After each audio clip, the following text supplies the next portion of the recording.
Hello అండి, అందరికీ నమస్కారం. పద్యవాణికి స్వాగతం, సుస్వాగతం. ప్రకృతి అంతా ఆ శ్రీకృష్ణుణ్ణి ఏ విధంగా ప్రార్థిస్తుందో ఈ వీడియోలను చూస్తూ చెప్పుకుందాం. మందార ముఖ్య బహుపుష్ప సుపూజితాయ తస్మై మకారాయ నమః శివాయ అంటూ మనం మందార పువ్వులతో ఆ శివుణ్ణి కొలుస్తాం కదండి. అలాగే ఆ మందార పువ్వు భూదేవిని ఎంత బాగా ప్రార్థిస్తోందో దాని మనసులో ఉన్న మాటను నేను చెప్తాను, వినండి. నా జన్మకు కారణమైన ఓ భూమాత, నీకు వందనం అన్నట్టుగా ఆ మందార పువ్వు ఎంత చక్కగా నేలవైపు వంగి చూస్తోందో చూడండి. అలాగే పంచముఖాలతో ఆ నందివర్ధనం ఆ శ్రీకృష్ణుని పూజకై ఎదురు చూస్తోంది. ప్రకృతిలో వికసించే ప్రతి పువ్వు కూడా ఆ భగవంతుని పూజ కోసం ఎదురు చూస్తూ ఉంటాయి. ఆకులు, రెమ్మలు, మొగ్గలు ఇవన్నీ కూడా ఆ భగవంతుని సేవ కోసం ఎదురు చూస్తూ ఉంటాయి. సరేనండి, ఈరోజు గోపకన్యకను ఏ విధంగా గోదాదేవి నిద్రలేపుతోందో చూద్దాం. నిన్నటి వరకు నిద్రలేపిన గోపకన్యకలను అనేక విధాలుగా ఎలా పొగిడిందో ఈ రోజు గోపకన్యకను ఎంత చక్కగా చెబుతోందో. లేగదూడలను తలుచుకునేట ఆ గేదెలు తమ పాలధారలను నేలపై వదిలేస్తున్నాయట.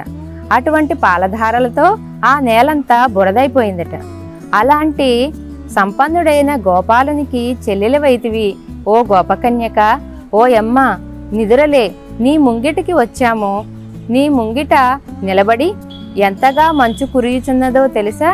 అలా మంచు కురుస్తున్నా సరే నీకోసం నీ ముంగిట నిలబడి చక్కగా ఆ మాధవుణ్ణి భక్తితో ప్రార్థిస్తూ నిన్ను నిద్ర లేపుతున్నాము. లే అమ్మా లే అంటూ ఆ గోపాలుని చెల్లెలిగా ఆ గోపకన్యకను అభివర్ణిస్తూ చక్కగా గోదాదేవి నిద్ర లేపుతోంది. ఆనాడు సీతా అమ్మవారిని అపహరించాడని కోపంతో శ్రీరాముడు రావణాసురుణ్ణి వధించిన ఆ శ్రీరాముని గుణగణాలను వర్ణిస్తున్నామమ్మా. నీకు ఏమాత్రం వినబడటలేదా? లేక ముద్దు నిద్ర? లేవమ్మా, ఇక లేచి మాతో పాటు ఆ శ్రీకృష్ణుని సేవలో పాల్గొను తల్లి అంటూ ఆ గోదాదేవి ఆ గోపకన్యకను నిద్ర లేపుతోంది.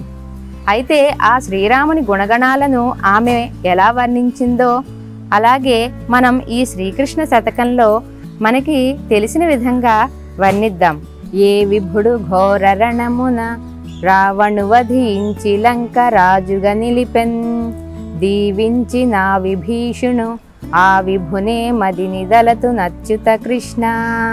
భయంకర యుద్ధంలో ఆ లంకాధిపతి అయిన రావణాసురుణ్ణి వధించి విభీషణుడికి పట్టాభిషేకం చేసిన ఆ శ్రీరాముడైనటువంటి ఓ శ్రీకృష్ణ, నిన్ను నా మనసులో ఎల్లప్పుడూ ప్రార్థిస్తూ ఉంటాను. సరేనండి, ఈ మార్గశిర మాసంలో ధనుర్మాసంలో ఈ శ్రీకృష్ణుణ్ణి చక్కగా పారిజాతం చెట్టు వద్ద పెట్టి నేను ఏ విధంగా పూజించానో ఇప్పుడు మీరు ఈ వీడియోలో చూస్తూ ఉండండి. అంతేకాదండి, ప్రతి వాళ్ళు కూడా ఈ నెలంతా పారిజాతం చెట్టు దగ్గర శుభ్రం చేసి చక్కగా ముగ్గుతో అలంకరిస్తే శ్రీకృష్ణుడు ప్రతిరోజు రాత్రిపూట పారిజాతం దగ్గర నాట్యం చేస్తూ తిరుగుతూ ఉంటాడట. కాబట్టి ఎవరైతే పారిజాతం చెట్టును నాటుకున్నారో వాళ్ళంతా కూడా నిత్యము శుభ్రంగా ఉంచాలి. కానీ ఈ మార్గశిర మాసం అంటే ఈ ధనుర్మాసంలో తప్పకుండా అందరూ కూడా చక్కగా దాని చుట్టూ ముగ్గులు పెట్టి అందంగా ఉంచారంటే శ్రీకృష్ణుడు అక్కడే నడయాడుతూ ఉంటాడట. కాబట్టి ఆ శ్రీకృష్ణుడి ఆశీస్సులు మనందరికీ లభిస్తాయి.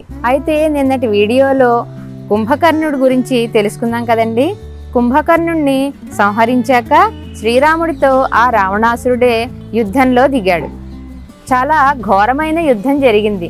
రావణాసురుడు శ్రీరాముడు ఒకరిపై ఒకరు గొప్ప బాణాలను సంధించుకున్నారు. చిట్ట చివరికి 10 తలల రావణాసురుడు ఆ శ్రీరాముని చేతిలో హతమయ్యాడు. ఇక తనను శరణు వేడిన ఆ విభీషణుణ్ణి లంకానగరానికి రాజును చేసి శ్రీరాముడు అయోధ్యకు వచ్చి పట్టాభిషిక్తుడయ్యాడు. అయితే మనం చెప్పుకునే వీడియోలలో భక్తిపరమైన కథలే కాదండి, సంక్రాంతి సంబరాలు, పండగ విశేషాలతో పాటు మనం ఇంకొక సాంప్రదాయం గురించి చెప్పుకోవడం మర్చిపోయాం. అదేమిటంటే నగర సంకీర్తనం. ఈ నగర సంకీర్తనమే మన గోదాదేవి చెప్పే తిరుప్పావైలోని సంకీర్తనం. ఆ తిరుప్పావైలో ఆమె ప్రతి గోపకన్యకను ఎలా నిద్రలేపుతోందో మన ఊరిలోని భక్తులు చక్కగా ఉదయాన్నే 4 గంటలకి, అంటే తెల్లవారుజామున 4 గంటలకి లేచి ఊరిలో ఉన్న ప్రజలందరినీ వారి నామ సంకీర్తనతో నిద్రలేపుతూ ఉంటారు. ఈ నెలంతా వారు ఆ విధంగా ప్రజలందరినీ నిద్రలేపి చక్కగా పొద్దున్నే ఆ శ్రీకృష్ణుని సేవలో పాల్గొనేలాగా చేస్తారు. మీరంతా గమనించే ఉంటారు. ప్రతిరోజు ఈ ధనుర్మాసం నెల రోజులు నగర సంకీర్తనం చేసి చక్కగా దేవాలయం దగ్గర ఆగి అక్కడ కూడా ఆ శ్రీకృష్ణుని గానాన్ని వినిపించి అందంగా అందరినీ భక్తిలో పాల్గొనేలాగా చేస్తారు. సరేనండి, ఇక నా వీడియోల విషయానికి వద్దాం. నా వీడియోలు గనక మీకు నచ్చినట్లయితే సబ్స్క్రైబ్ చేసుకోండి. అలాగే సబ్స్క్రైబ్ బటన్ పక్కనే ఉన్న బెల్ ఐకాన్ను క్లిక్ చేయండి. అక్కడే ఉన్న ఆప్షన్స్లో ఆల్ అనే ఆప్షన్ను సెలెక్ట్ చేయండి. అలా చేసినట్లయితే మీకు నా వీడియోలన్నీ చూడడానికి వీలవుతుంది. అంతేకాదండి, నా ప్రోగ్రామ్ను మీరు ప్రోత్సహించిన వాళ్ళు అవుతారు. ప్రతి వాళ్ళు మా ఛానల్ను సబ్స్క్రైబ్ చేసుకోండి. చక్కగా మమ్మల్ని ప్రోత్సహిస్తారని నేను కోరుకుంటున్నాను. సరేనండి, ఈ ధనుర్మాస వ్రతం లాగానే నా వీడియోలను కూడా మీరు వ్రతంలాగా చూస్తూ ఉన్నారు. మీ అందరికీ నా కృతజ్ఞతలు. అదేవిధంగా మనం కొన్ని చక్కటి కథలను కూడా చెప్పుకుంటూ ఉందాం. వీడియోలలో విక్రమార్కుడి కథలు, అలాగే తెనాలి రామకృష్ణ కథలు, అలాగే పరమానంద శిష్యుడి కథలు, ఇలా రకరకాలు ఉన్నాయి. ప్రస్తుతానికి మన ధనుర్మాసం కాబట్టి ధనుర్మాసం కథలను చెప్పుకుంటున్నాం. అదేవిధంగా ఈ ధనుర్మాసం అయిన వెనకాలే మిగిలిన కథలన్నిటినీ అందంగా చక్కటి పద్యాలతో వివరించి మీ అందరి ఆదరణ అభిమానాల్ని పొందాలని కోరుకుంటున్నాను. సరేనండి, ఉంటాను మరి. ధన్యవాదాలు.